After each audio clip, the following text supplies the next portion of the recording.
Hey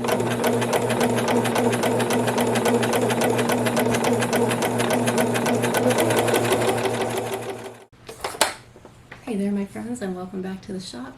Today is Serger class day, which is my favorite kind of day because I love to teach the Serger. It's my favorite thing to teach. So I'm just getting this machine all ready, so I thought I would take you through the steps of threading it. In case you have this machine too, then you can thread it right along with us. So remember, Sergers have to be threaded in the right order. So on this machine it's going to go upper looper first, then the lower looper, then the right needle, and then the left needle. Some machines go 1, 2, 3, 4. Some machines go 1, 2, 3, 4. If yours isn't marked anywhere on the machine, check your manual. If you don't have your paper manual, check online. You can usually find them for free. If you don't have either of those things, you might just have to experiment with both ways. Okay, so we're going to start with our upper looper. I'm going to start by opening the door here. So I'm going to pull this to the right and then forward to open that up. And you can see all of our threads are color coded, and you'll see that this machine has little thread guides up top here that you'll slip the thread under, and then it also has a tension release latch. So before you lay each strand in, you'll take the tension release latch and hold it over to the right, lay the strand in here and down through the tension discs, and then let go. So that opens it up to allow the thread to lay in, and then you let it go. So each strand I'll bring over the thread guide first from back to front, and then we'll lay it into the metal thread guide on top here, like that. It's laying underneath there. And then take the thread guide and hold it to the right as you bring the strand down, and really make sure it's in there with two hands. Okay, most machines will have a little diagram like this to tell you how to thread it, and we're still going by the color-coded green markings. So, if we follow from the picture down, here's where we are, we're at this green, and then we're going to come down to where this is a green dot. This might be hard for you to see, but this is green and this is green, this is blue and this is blue, and then down here on this little metal guide, we have blue on both of them and green on just the one.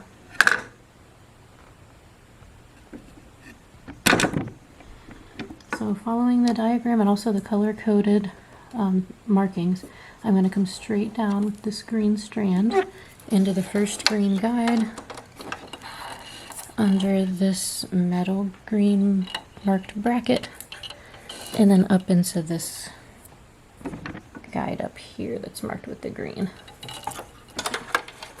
like that. And then, as you see in the picture, after it goes through those three things, it then gets threaded into the eye of the upper looper. Okay, so that's that thing right there with a little hole in it. We're going to thread that from front to back like it's a needle.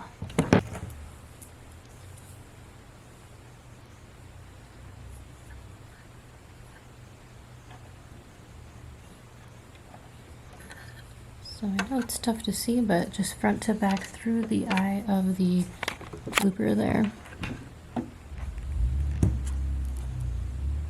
And then pull the strand back behind here.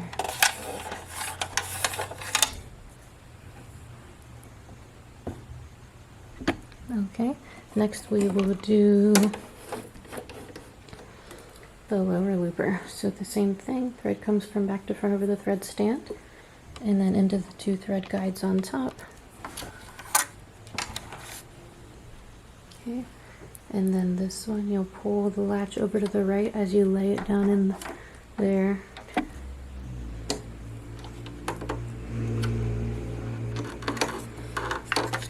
Okay, so now we're down here.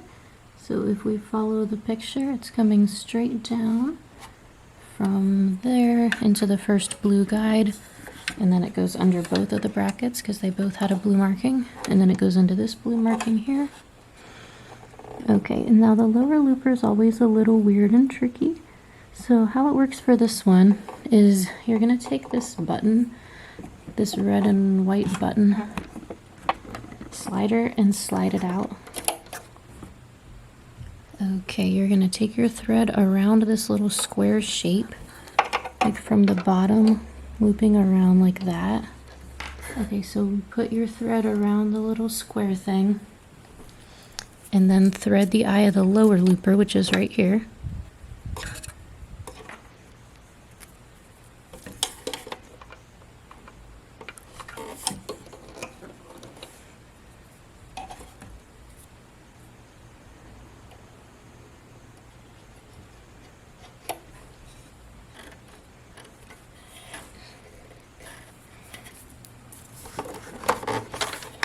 Take the thread and put it back there.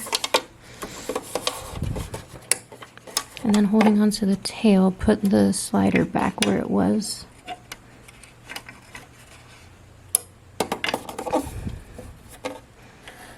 I'm going to bring the thread over this and into the little divot on the upper looper. Even though the picture doesn't show that, I just feel like it should be.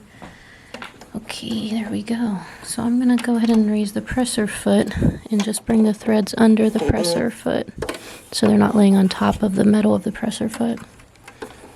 Okay, I'm going to bring these back up. And now we're just going to do the needles, which is the easy part. So same thing with your two guides and coming down through the tension things.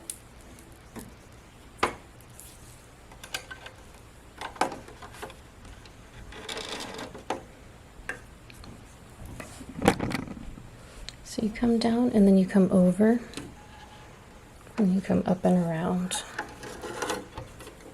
Okay, then you come behind this little silver thread guide like that, and then into the right needle.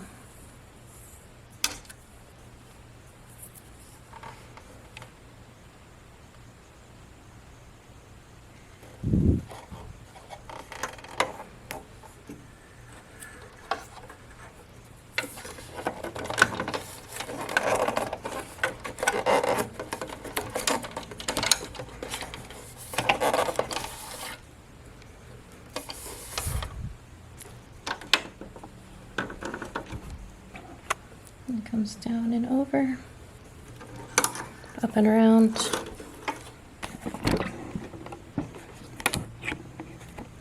Behind the little metal thing and into the left needle.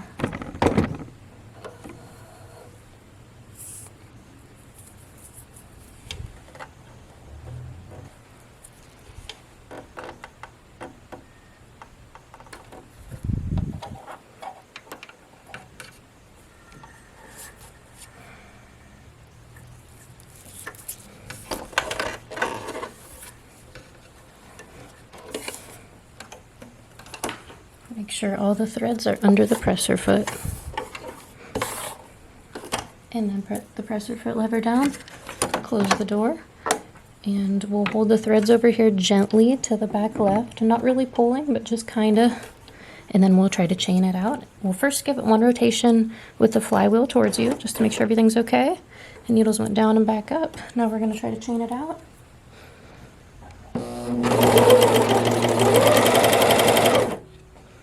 And we got a chain, so that means we probably did everything right. Let's go ahead and try it on fabric. And you're going to place your fabric in the machine just to the right of where the blade is. So you see the blade that moves up and down?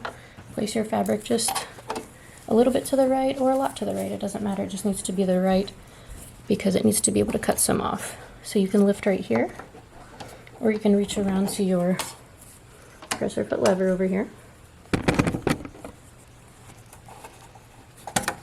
If you need to place your fabric under there, you can do either of those things, and then as you get going, it'll just grab it. So we'll get going.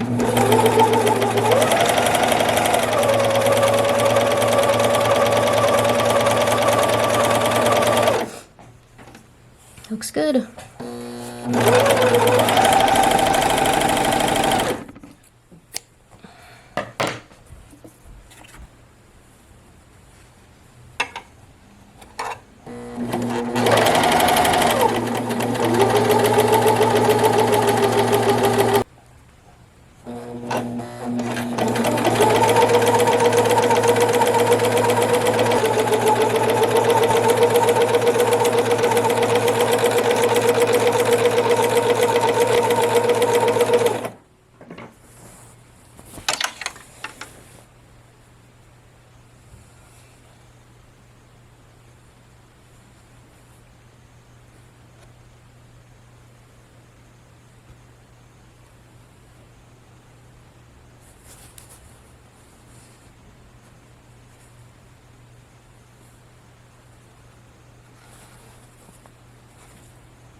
Okay, so thanks so much for tuning in, guys. I hope this was helpful to you. If you have the Brother 925D, go ahead and give a comment below. Let me know how this helped you or what happened and if you got it.